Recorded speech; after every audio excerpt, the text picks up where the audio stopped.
Capítulo 11. El herpes zóster, la verdadera causa de la colitis, de los trastornos de la articulación temporomandibular, de la neuropatía diabética y de otras enfermedades. En el mundillo médico, el herpes zóster es una enfermedad que no admite réplica ni discusión. Podemos observar a un paciente con una erupción de libro, dolor en los nervios del costado o de la espalda y eso es todo, amigos. Si fuera así, este capítulo no sería necesario. Lo cierto es que el virus del herpes zóster es el responsable de millones de síntomas misteriosos, desde erupciones que confunden a los dermatólogos a síntomas neurológicos como tics, hormigueos, ardores, espasmos, migrañas crónicas, dolores de cabeza y muchos más.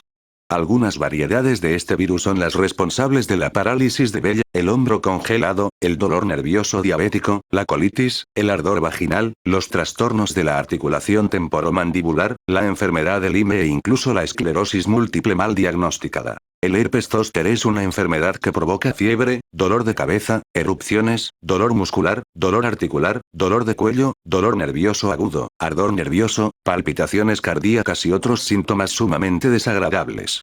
Las primeras cepas de este virus nacieron a principios del siglo XX. Los médicos tienen claro que el herpes zóster está provocado por un virus, pero lo que todavía no saben es que este virus tiene 31 variedades distintas.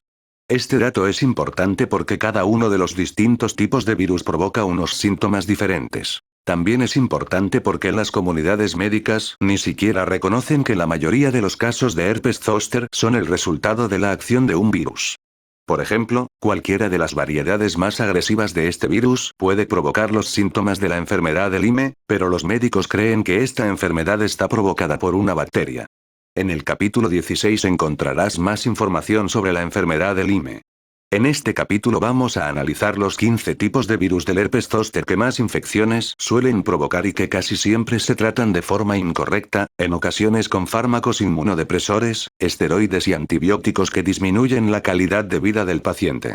Te hablaré de los síntomas del herpes zóster, de cómo se transmite el virus y de cómo se desencadena la infección, de las características únicas de cada cepa del virus y de cuál es la forma más eficaz de tratar los dos tipos de infecciones principales, las que provocan erupciones y las que no, para que puedas identificar y tratar la versión del virus que hayas contraído y vivir una vida saludable. Síntomas del herpes zóster. Entre los síntomas que pueden indicar que tienes un herpes zóster están la fiebre y los escalofríos parecidos a los de la gripe, los dolores de cabeza o migrañas, el malestar y los dolores, el dolor quemante, los picores, el hormigueo, las erupciones enrojecidas y las pústulas, ampollas con pus en la piel.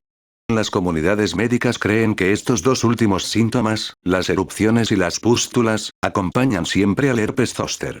En realidad, lo cierto es que es solamente la manifestación clásica de uno de los tipos de virus del herpes.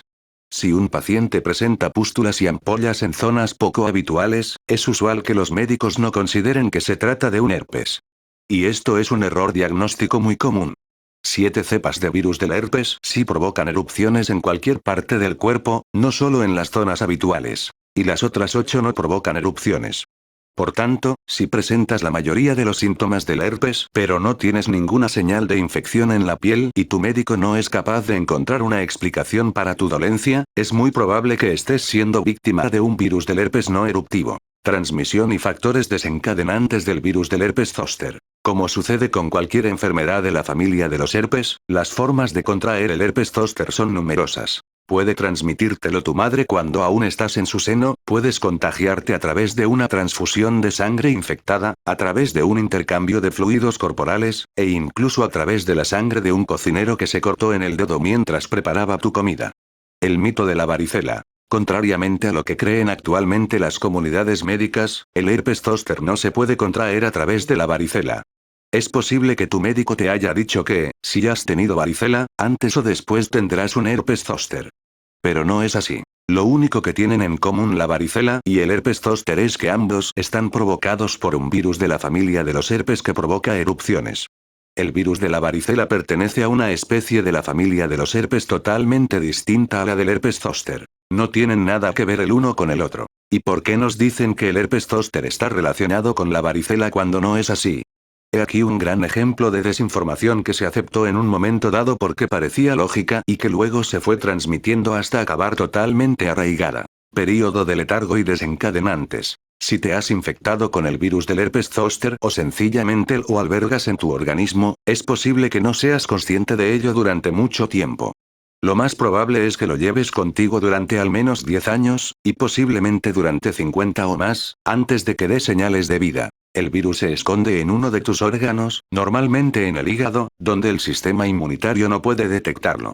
Allí espera agazapado hasta que algún acontecimiento traumático físico o emocional te debilita y proporciona un entorno en el que el virus se fortalece. A veces, las dificultades económicas o un disgusto amoroso pueden ser suficientes para desencadenar la enfermedad. Si tienes un sistema inmunitario especialmente fuerte, o si tu estilo de vida te mantiene alejado de los factores desencadenantes del herpes zóster, el virus puede permanecer aletargado durante toda tu vida y no llegar a provocarte jamás ningún daño importante. Sin embargo, si tu sistema inmunitario es un poco inestable, el virus puede abandonar su escondrijo y emprender pequeñas incursiones por tu organismo antes de que ocurra algo que desencadene un brote importante. En estos casos, el virus suele dirigirse a la parte inferior de la columna vertebral e inflamar el nervio ciático. Por tanto, si de forma periódica notas un dolor en la parte inferior de la espalda que viene y va sin motivo aparente, podría tratarse de un virus del herpes zóster haciendo excursiones entre el hígado y la columna. La mejor estrategia contra los ataques mayores y menores del virus del herpes zóster es la prevención, es decir, evitar las situaciones que podrían animar al virus a dejar el estado de latencia. Herpes zóster eruptivo. Existen 7 cepas del virus del herpes zóster que provocan erupciones. Aunque las pústulas resulten muy desagradables y dolorosas, si se encuentran en un lugar fácil de detectar y que el médico asocie con la variedad normal del herpes zóster, en cierto sentido pueden suponer una bendición porque permiten al médico comprender al menos que tienes un herpes zóster, con lo que no considerará que se trata de una dolencia idiopática. Sin embargo, algunas erupciones del herpes zóster pueden no resultar identificables a causa de su localización o de su aspecto. Estas 7 cepas presentan unos síntomas muy similares. Se distinguen fundamentalmente por los distintos tipos de erupciones que provocan y el lugar donde éstas se encuentran. Herpes zóster clásico. La erupción puede aparecer en cualquier punto situado entre el pecho y los pies. Puede estar localizada en la parte superior de la espalda o cerca del inicio de los glúteos. También puede estar situada en un costado o en el otro, en una pierna o en la otra, pero no en ambas a la vez. Esta es la variedad que vemos en la televisión cuando se habla del herpes zóster y también la que se asocia, erróneamente, con la varicela. Es, con mucho, el tipo de herpes zóster más común, y el que los médicos consideran, equivocadamente, que es el único. Herpes zóster de la parte superior del cuerpo. La erupción aparece en un punto situado del pecho hacia arriba, en la parte superior del pecho, en los hombros o en el cuello, por ejemplo, pero no en los brazos. Es la más parecida a la de la variedad común de herpes zóster. Herpes zóster en los 2 brazos. La erupción aparece exclusivamente en los 2 brazos y en las 2 manos. Tiene también un aspecto distinto, como de puntitos, con pústulas grandes y pequeñas, a veces un poco separadas. Herpes zóster en un brazo. La erupción aparece solo en uno de los brazos. Puede ser en cualquiera de ellos pero no en los 2 a la vez. Este brote tiene también un aspecto distinto, como de puntitos, con pústulas grandes y pequeñas separadas. Herpes zóster en la cabeza. La erupción aparece exclusivamente en la parte superior y en los lados de la cabeza. Las pústulas son más menudas que las de las variedades anteriores y a veces tienen como pequeños cuernecillos encima. Los médicos los diagnostican a veces como hongos y los tratan con cremas antimicóticas o con esteroides. Herpes zóster en las 2 piernas. La erupción aparece en las 2 piernas y en ningún otro sitio. Tiene un aspecto distinto al del herpes zóster normal, con unas pústulas que casi parecen constelaciones. Herpes zóster en la zona vaginal. Esta erupción, que afecta solo a las mujeres, aparece en la zona exterior de la vagina y próxima a ella, es decir, entre el recto y la vagina, en la parte inferior de los glúteos o en la entrepierna. Esta variedad es digna de especial mención, porque con frecuencia los médicos la diagnostican como un herpes de transmisión sexual, con lo que provocan un dolor emocional innecesario a decenas de miles de mujeres. La forma principal de identificar estas enfermedades es que este tipo de herpes zóster provoca mucho dolor mientras que el herpes genital, es decir, la infección por el virus del herpes simple tipo 2 o VHS-2, suele ser menos doloroso. Además, presenta unas pústulas relativamente extendidas por la zona genital o la parte inferior de los glúteos, mientras que las del VHS-2 tienden a estar reunidas en una zona pequeña. Neurotoxina del herpes zóster. Una de las ideas equivocadas que se tienen con respecto al herpes zóster es que el virus está agazapado directamente debajo de la erupción cutánea. Pero esto no es así en absoluto. El virus está mucho más profundo, asentado en un lugar desde el que pueda provocar la inflamación más eficaz del sistema nervioso. El virus segrega una neurotoxina y, en estos 7 tipos, este veneno vírico se desplaza hacia afuera, a los nervios periféricos y a la piel. Esta neurotoxina es la causante del picor y la irritabilidad de las erupciones y las pústulas que dan fama al herpes zóster. Si bien las 7 variedades pueden provocar lesiones en los nervios tanto de la piel como del interior del cuerpo, y pueden resultar muy dolorosas, en realidad son las formas más leves de herpes zóster. Si tienes un sistema inmunitario fuerte y no haces nada para fortalecer el virus, tu cuerpo acabará eliminando la infección sin necesidad de ayuda. Herpes zóster no eruptivo. Aunque las comunidades médicas lo desconozcan, existen 8 variedades de herpes zóster que no provocan erupción. Como acabo de explicar, las erupciones de las primeras 7 variedades las produce un veneno, o neurotoxina, producido por el virus que se desplaza hacia los nervios periféricos y la piel. Las 8 variedades que no provocan erupción también segregan una neurotoxina. Sin embargo, en estos casos el veneno no se desplaza hacia afuera, a los nervios periféricos menores y la piel, sino que lo hace hacia adentro, a los nervios mayores. Estos nervios, que ya estaban dañados por el virus, se inflaman aún más y generan una mayor tensión en el sistema inmunitario. Si padeces alguna de estas variedades no eruptivas, sufrirás un dolor interno y unas lesiones de los nervios que serán mayores que los que provocan las cepas eruptivas. Es más, estos síntomas no irán acompañados de ninguna señal externa que indique a tu médico que tienes una inflamación provocada por un virus del herpes zóster. Por ello, el médico puede diagnosticar que lo que sufres es un dolor fantasma, acusarte de que no son más que fantasías y remitirte al psiquiatra. Y eso si tienes suerte. Porque también puede creerte e intentar ayudarte, con el inconveniente de que la mayoría de los tratamientos convencionales te van a empeorar. Por ejemplo, puede que tu médico decida que tienes un sistema inmunitario que ha confundido una parte de tu cuerpo con un organismo invasor y ha empezado a atacarla. Como tratamiento, puede recetarte uno o más fármacos inmunosupresores o esteroides para disminuir la fuerza del ataque. Sin embargo, y como ya hemos visto anteriormente, tu sistema inmunitario no solo es completamente inocente de cualquier fechoría, sino que constituye tu principal defensa contra el verdadero responsable de tu dolencia. Los fármacos que debilitan tu sistema inmunitario dan al virus del herpes zóster la oportunidad de seguir reproduciéndose y de hacerse mucho más fuerte. Y otra situación aún peor sería que tu médico decidiera que estás sufriendo un ataque bacteriano y te recetara antibióticos, con lo que el golpe para tu salud sería doble, porque estos antibióticos debilitarían tu sistema inmunitario y además fortalecerían al virus del herpes zóster. La mejor manera de protegerte de semejantes desastres es aprender las características de las 8 variedades no eruptivas de herpes zóster. Herpes zóster neurálgico, también conocido como neuropatía diabética. El herpes zóster neurálgico, que ataca fundamentalmente a las extremidades inferiores y provoca dolor nervioso, entumecimiento o ardor en las piernas y en los pies, se denomina a menudo neuropatía diabética y se identifica erróneamente como una complicación de la diabetes. Es un bulo médico enorme que se debe desmentir. Las sensaciones que percibe el paciente no son una neuropatía, lo que los médicos identifican como la muerte de los nervios de una zona concreta. En realidad, estos nervios están inflamados y provocan una neuralgia. Y lo cierto es que no existe ninguna relación entre la diabetes y la denominada neuropatía diabética, de hecho, en el 50% de los casos, esta variedad de herpes zóster se produce en pacientes que no son diabéticos. Sin embargo, los médicos no tienen ni idea de que están ante 2 problemas distintos, y por eso no hacen nada o intentan tratar el problema nervioso con más medicinas, con lo que solo consiguen fortalecer al virus. Herpes zóster de picor desesperante. Este virus provoca un picor que se desplaza constantemente y que no podemos aliviar rascándonos. Esto se debe a que irrita unos nervios que están muy por debajo de la piel, a los que no podemos llegar con los dedos. No existe sensación de quemazón, no resulta especialmente doloroso, pero estar constantemente sufriendo un picor difuso que no puedes aliviar de ninguna manera puede resultar desesperante. Si el virus se ve reforzado por un sistema inmunitario débil o por algún factor desencadenante, los picores aumentan y pueden hacerte imposible dormir, mantener un empleo o incluso llevar una vida normal. Herpes zóster vaginal. Este virus afecta solo a las mujeres. Se introduce en las profundidades de las paredes vaginales e inflama los nervios de esta zona.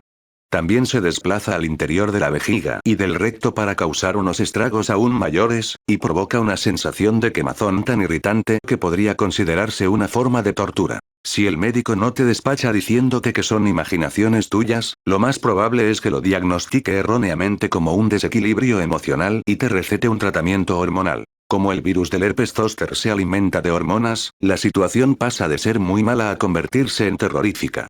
Son muchas las mujeres que sufren esta variedad de herpes y, hasta el momento, la industria médica las ha ignorado. Herpes zóster con colitis. Las comunidades médicas no saben que este virus es el responsable de casi todos los casos de colitis, una dolencia que provoca graves inflamaciones y hemorragias en el revestimiento interno del colon.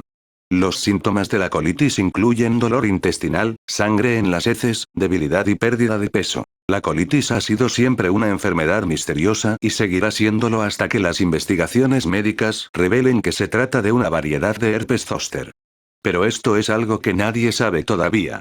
A la sociedad le faltan 3 o 4 décadas para enterarse de la verdad. Mientras tanto, los médicos suelen tratar la colitis con fármacos inmunosupresores o, peor aún, con antibióticos, con lo que están reforzando al virus. Los esteroides hacen remitir la colitis, pero, como no combaten el herpes zóster, esta remisión suele ser poco duradera. Herpes zóster quemante en el brazo y en la pierna. Este virus provoca un dolor ardiente en los brazos y en las piernas. A diferencia de las variedades eruptivas que afectan a los brazos o a las piernas, en este caso la inflamación de los nervios y la sensación quemante se producen a una gran profundidad bajo la piel, lo que te impide delimitarlas y aliviarlas. Y como no aparece ninguna erupción que indique la presencia de un virus del herpes zóster, lo más probable es que los médicos receten un tratamiento inadecuado y que empeorará enormemente la situación. Herpes zóster en la boca, trastorno de la articulación temporomandibular y parálisis de Bell. Este virus afecta a las encías y al área de la mandíbula. Es también el responsable de la parálisis de Bell, inflamación vírica de los nervios faciales más importantes, y de los trastornos de la articulación temporomandibular, resultado de la inflamación del nervio trigémino que cursa con dolor. Con frecuencia se confunde con un problema dental y provoca endodoncias innecesarias. Pero la cirugía dental no solo no ayuda, sino que las medicaciones que emplea debilitan el sistema inmunitario, lo que permite al virus hacerse más fuerte. Esta auténtica tortura de la boca puede durar años. Herpes zóster del hombro congelado. Este virus agrava los nervios de los hombros haciendo que se congelen durante un periodo que puede oscilar entre un mes y un año. Esta dolencia suele diagnosticarse erróneamente como una bursitis infecciosa y tratarse con antibióticos, que solo sirven para reforzar al virus una barbaridad. En ocasiones se realizan incluso operaciones quirúrgicas innecesarias, porque los médicos no tienen ni idea de que lo que se esconde detrás de los síntomas es un herpes zóster. Herpes zóster del cuerpo en llamas. Este virus te provoca la sensación de que todo tu cuerpo está en llamas al mismo tiempo y de forma implacable. Actúa encontrando un punto central junto a los ganglios en lo más profundo del sistema nervioso y liberando una neurotoxina que se extiende por todo el organismo e inflama nervios por todas partes. No hace falta decir que produce gran angustia y miedo, y que estas emociones negativas provocan la segregación de hormonas adrenales que alimentan el virus y lo hacen aún más fuerte. Es un herpes zóster especialmente terrible, pero, a Dios gracias, relativamente raro. Ten en cuenta que tu cuerpo tiene siempre capacidad para curarse, incluso de esta variedad tan infrecuente del virus. ¿Cómo curar el herpes zóster? Sufrir un herpes zóster de cualquier tipo resulta siempre doloroso y estresante. Ya sea una variedad eruptiva o no eruptiva, puede resultar enloquecedor. Por suerte, existen algunos remedios sencillos y poderosos. Si sigues los consejos de esta sección a diario, sin excepción, conseguirás que el virus vuelva a un estado latente y prácticamente inocuo. La duración del proceso dependerá de diversos factores, tales como la cantidad de tiempo que lleva el virus en tu organismo, si estás en un entorno saludable o en uno tóxico capaz de alimentar al virus, o si tu sistema inmunitario ha sido dañado por medicaciones inapropiadas.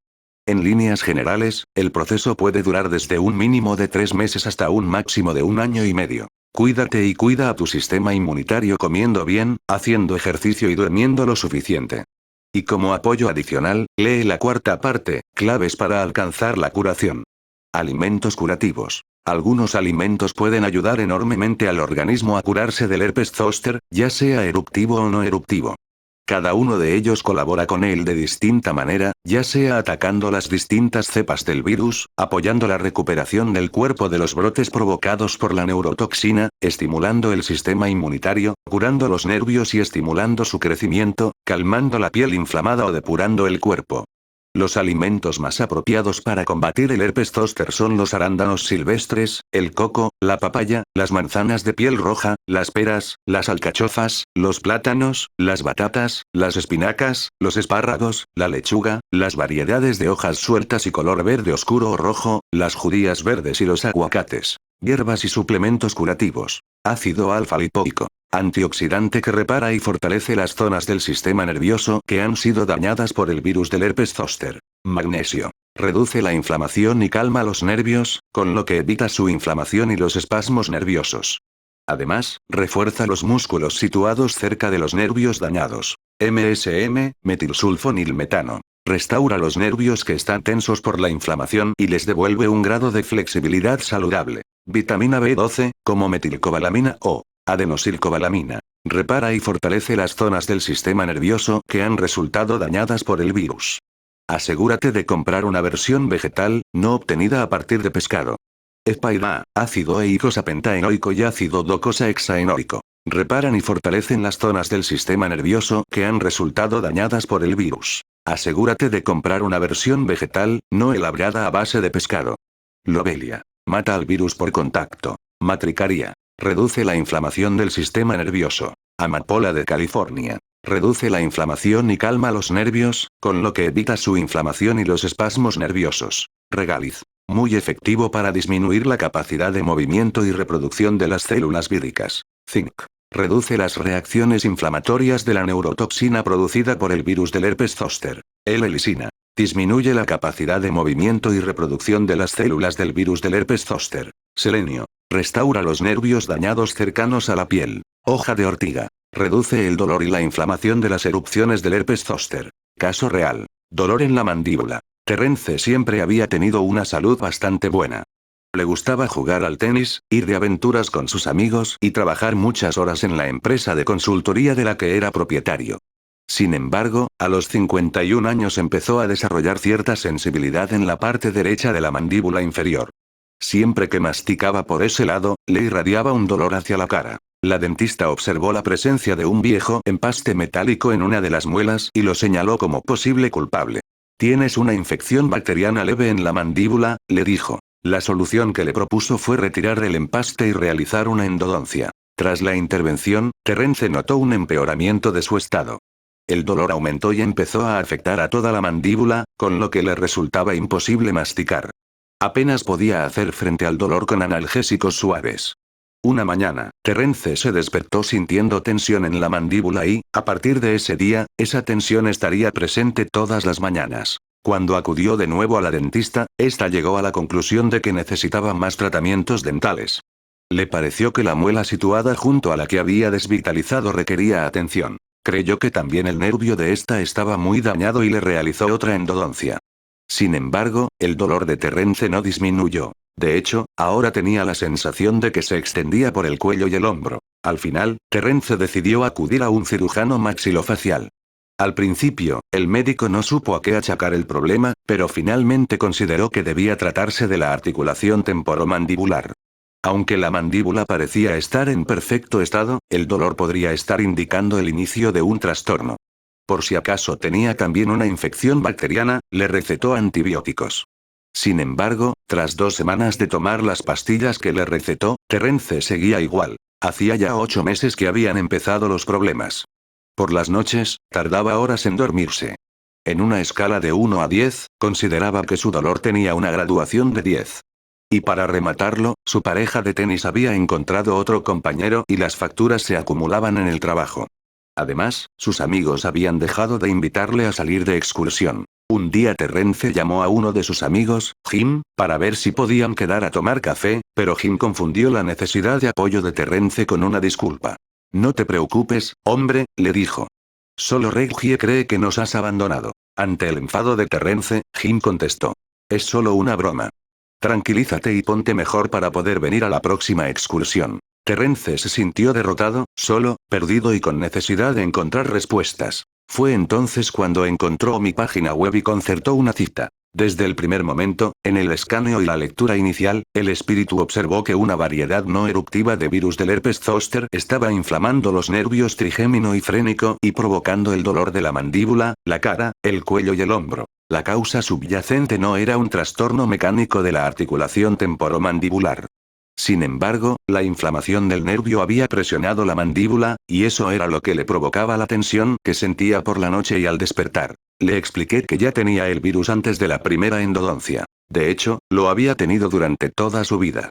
Cuando el primer dentista retiró el empaste metálico, liberó toxinas de mercurio que, junto con la anestesia utilizada para la intervención, alimentaron y fortalecieron al virus del herpes zóster. Afrontamos inmediatamente el virus con las hierbas y los alimentos apropiados.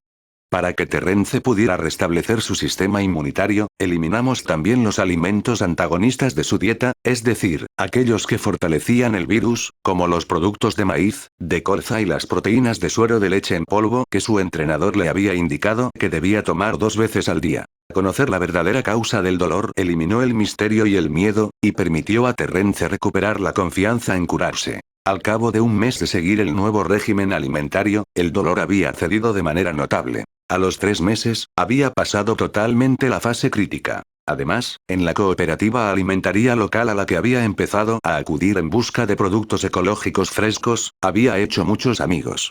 La siguiente vez que le llegó un mensaje de correo del grupo de sus amigos anteriores para salir de excursión, no se apuntó. En su lugar, decidió participar en un taller de la cooperativa, en el que propagó el evangelio del poder curativo de la fruta a todo aquel que quiso escucharle.